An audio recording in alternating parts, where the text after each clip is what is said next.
Hello everyone, welcome back on my channel mathematics with Danish. This is the video for class 12 student. और आज की इस video में मैं आपको केस स्टडी कराऊंगा रिलेशंस एंड फंक्शंस से रिलेटेड, जो कि आपके 2 दिन बाद होने वाले बोर्ड एग्जाम्स के लिए काफी इंपॉर्टेंट रहेगी। और आपको ये पता लग जाएगा, आइडिया हो जाएगा कि आपको किस टाइप के क्वेश्चंस आपसे केस स्टडी में फर्स्ट टर्म के बोर्ड एग्जामिनेशन में पूछे जाएंगे।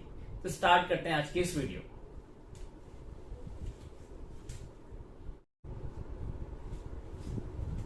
तो स्टार्ट करते हैं केस स्टडी को आज की। मैंने लास्ट वाली वीडियो में भी आपको केस स्टडी कराई थी इनवर्स ट्रिग्नोमेट्रिक फंक्शन से रिलेटेड, और ये आज है आपके रिलेशंस फंक्शन की। तो स्टार्ट करते हैं। An organization conducted bike race under 2 categories boys and girls. एक बाइक रेस कंडक्ट की गई है 2 कैटेगरीज में, बॉयज एंड गर्ल्स के बीच में। Totally there were 250 participant. Starting में कितने पार्टिसिपेंट से 250। Among all of them finally 3 from category first. Category first से तो 3 पार्टिसिपेंट्स आए and 2 from category second were selected from final race. Ravi forms 2 sets B and G. Ravi ने 2 set form करे B and G with these participants from his college project. Okay, और ये sets कौन कौन से दिए गए आपको? बी सेट्स हैं जिसमें 3 बॉयज हैं, B1 B2 B3। B1 B2 B3 ये क्या रिप्रेजेंट करते हैं?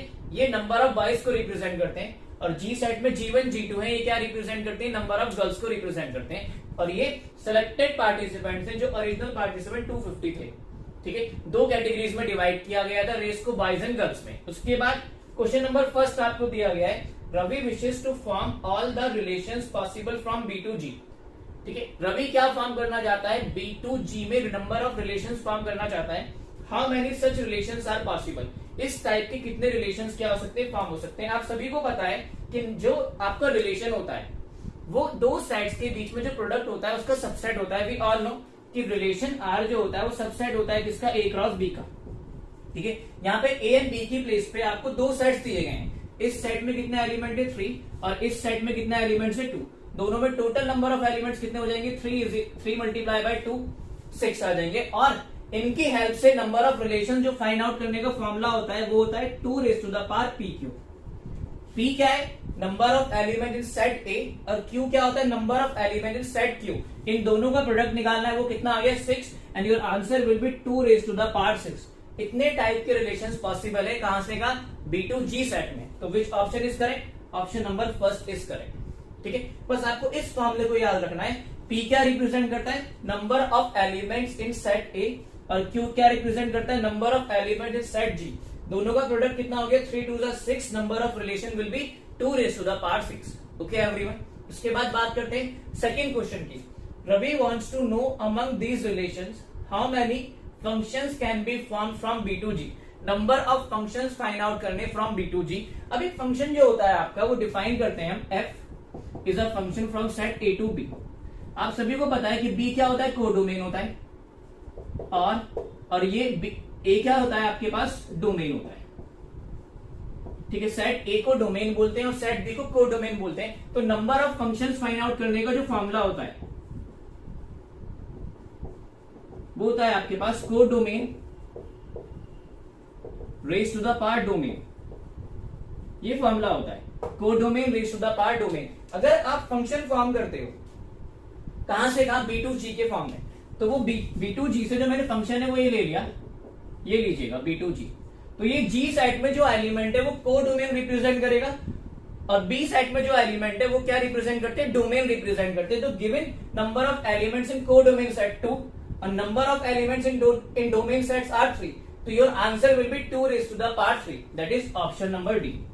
इस फॉर्मूले के according number of functions is equal to codomain raise to the power domain. जब आप एक फंक्शन फॉर्म करते हो कहां से का? B to G के बीच में। तो B सेट डोमेन हो गया और G सेट आपका कोडोमेन। कोडोमेन में 2 एलिमेंट्स, डोमेन में 3 एलिमेंट्स। तो 2 raised to the power 3 will be this. Option number D is your correct answer. इसके बाद हम थर्ड क्वेश्चन करेंगे, बट पहले आप इसको कॉपी कीजिए।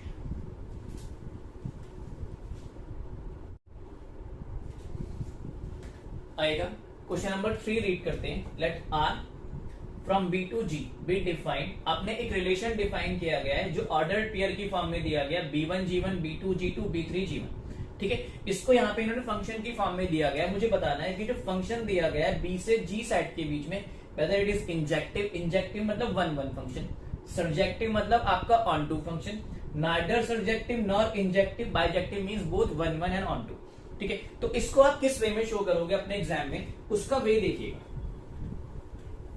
आप सभी ने एरो डायग्राम के बारे में पढ़ा होगा, आप एरो डायग्राम ड्रॉ कर लो, बी से जी साइड के बीच में ये लीजिएगा, this is set B and this is set G. Set B में एलिमेंट है B1, B2 एंड B3 और जी में एलिमेंट है G1 एंड G2। ये दोनों सेट ही दिए गए, बी से जी सेट पे जो फंक्शन डिफाइन किया गया वो इन दोनों सेट्स के बीच में किया गया है। अब मैपिंग करते हैं, एक फंक्शन इनको कनेक्ट करता है जो यहाँ पे R दिया गया है, B1 को कनेक्ट करा है किससे, G1 से, ये लीजिएगा, B2 को G2 से कनेक्ट किया, ये आ गया, और B3 को फिर से कनेक्ट किया किससे, G1 से। तो सबसे पहली बात आपने देखी कि सेट बी में दो एलिमेंट्स ऐसे हैं B1 एंड B3 जिनकी सेट जी में सेम यूनिक है, तो ये वन वन फंक्शन ना होकर ये मैनी वन फंक्शन हो गया, तो आपका इंजेक्टिव आंसर तो नहीं होगा। ठीक है, आपका नाइदर सब्जेक्टिव नॉर इंजेक्टिव, ये भी ऑप्शन रॉन्ग हो गया, क्योंकि यहां पे चेक करना पड़ेगा, ये ऑप्शन हो सकता है। बाइजेक्टिव भी नहीं है, बाइजेक्टिव में आपका वन वन ऑन टू मतलब इंजेक्टिव होता है सब्जेक्टिव के साथ, जब वो इंजेक्टिव ही नहीं है तो बाइजेक्टिव तो होना ही नहीं है। उसके बाद आप सब्जेक्टिव कैसे प्रूव करते हो, सब्जेक्टिव का मतलब होता है ऑन टू फंक्शन। आपको इतना देखना है कि सेट बी में जो दूसरा सेट है उसमें जितने भी एलिमेंट्स हैं, क्या वो सारे एलिमेंट सेट बी के एक या एक से ज्यादा एलिमेंट से कनेक्टेड है या नहीं, कोई भी ब्लैंक इमेज नहीं होनी चाहिए। जैसे यहाँ पे G1 G2 ये दोनों ही कनेक्टेड है सेट बी के किसी ना किसी एलिमेंट से। सपोज करते फॉर एग्जांपल यहाँ पे मैंने एक एलिमेंट ले लिया G3 जो कि अभी नहीं है, इसलिए मैंने एग्जांपल बोला है, ये G3 यहाँ से किसी भी एलिमेंट से कनेक्टेड नहीं है। तो अगर इस केस में यहाँ पे मैं G3 को देखूं वो किसी भी एलिमेंट से कनेक्टेड नहीं है सेट बी के, तो यहाँ ये फंक्शन आपका ऑन टू नहीं होता, यहाँ पे क्या ब्लैंक इमेज है। बट ये फॉर एग्जांपल हमने लिया है, तो यहाँ पे दोनों ही एलिमेंट कनेक्टेड है सेट बी के एलिमेंट से, तो आपके पास ये क्या हो जाएगा, सब्जेक्टिव फंक्शन हो जाएगा। कौन सा फंक्शन, सब्जेक्टिव फंक्शन। तो ये सब्जेक्टिव हो गया, तो ये भी ऑप्शन नहीं है, क्योंकि यहाँ लिखा हुआ neither subjective nor injective. Injective one one function होता है, सब्जेक्टिव ऑन टू फंक्शन होता है, और बाइजेक्टिव का मतलब both one one and onto. इसके रिमेनिंग क्वेश्चन सॉल्व करते हैं, इसको कॉपी कीजिए।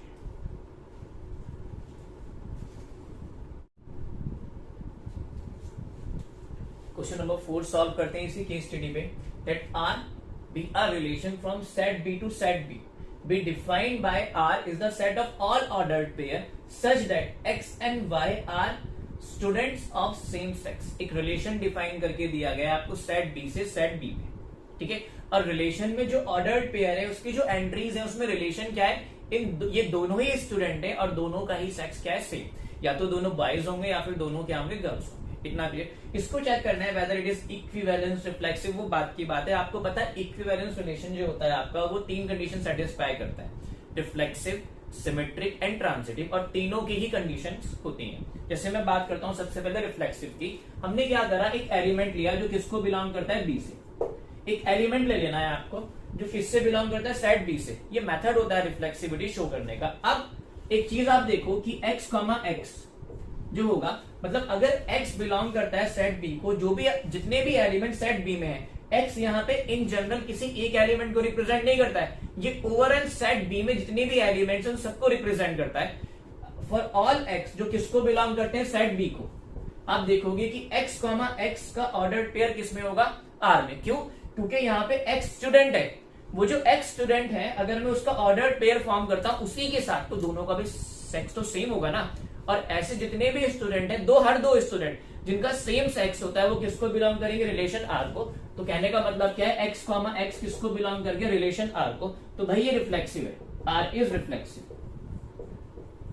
रिफ्लेक्सिविटी के लिए हम क्या करते हैं, एक एलिमेंट उठाते हैं उस सेट से जिस सेट पे आपका रिलेशन डिफाइन होता है।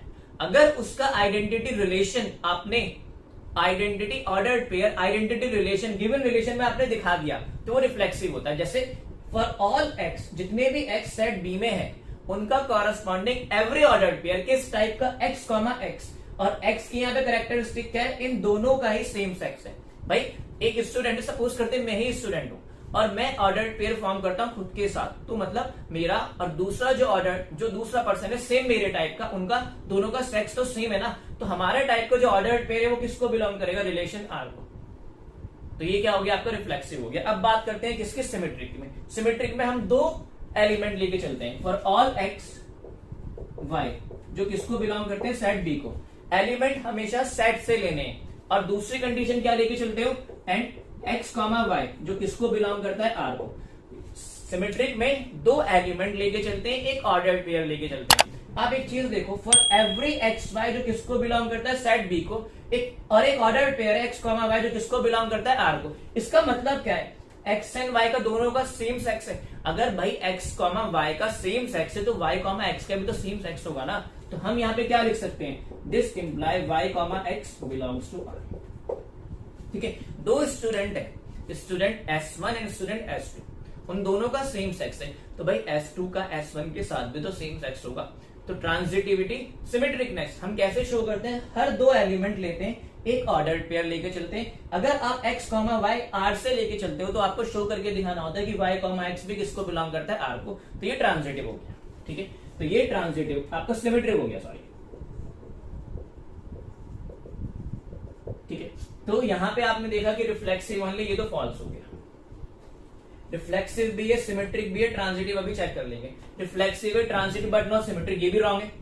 भाई आपने अभी सिमेट्रिक शो करके दिखा दिया, अब ट्रांजिटिव शो करते हैं। ट्रांजिटिव में तीन एलिमेंट लेके चलने हैं और दो ऑर्डर्ड पेयर। जैसे तीन एलिमेंट कौन से, एक्स वाई एंड जेड जो किसको बिलोंग करते हैं, सेट बी। दो ordered pair x comma y belongs to R and y comma z belongs to R.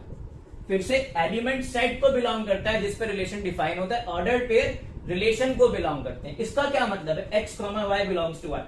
Every ordered pair जिस रिलेशन आर को बिलोंग करता है उसकी एंट्रीज में क्या रिलेशन होगा, इन दोनों का सेम सेक्स है। ठीक है भाई, एक्स का सेम सेक्स है तो मैंने एक्स को वाई के इक्वल रख लिया। सिमिलरली इसमें क्या है, वाई एंड जेड इन दोनों का सेम सेक्स है। भाई इन दोनों, और ये दोनों सेम सेट को बिलोंग करते हैं, तो मैंने क्या कर लिया, यहां से x is equal to z लिख दिया। तो अगर x is equal to z है तो यहाँ पे इक्वल क्यों रखा गया है, क्योंकि इन दोनों का सेक्स सेम है। तो यहां से क्या मतलब आगे, एक्स कॉमा जेड किसको बिलोंग करेगा, आर को। अगर एक्स कॉमा जेड बिलोंग करता है आर को तो आर आपका क्या हो गया, ट्रांजिटिव हो गया। कंडीशन क्या होती है, तीन एलिमेंट लेके चलना है और दो ordered pair x y z, तीन एलिमेंट है और दो ordered pair x y and y z लेके चलना है आपको रिलेशन आर से। प्रूफ क्या करना है, एक्स कॉमा जेड आपको दिखाना है रिलेशन आर में। तो ये ट्रांजिटिव भी हो गया, मतलब तीनों कंडीशन सेटिस्फाई करता है। ये रिफ्लेक्सिव भी है, सिमेट्रिक भी है और ट्रांजिटिव भी है, तो it means it is equivalence relation. मुझे यहाँ पे प्रूफ करके दिखाने में टाइम डबल लगा है। एग्जामिनेशन में जब आप इस क्वेश्चन को सॉल्व करोगे तो ज्यादा टाइम नहीं लगेगा। Okay everyone, please make a note.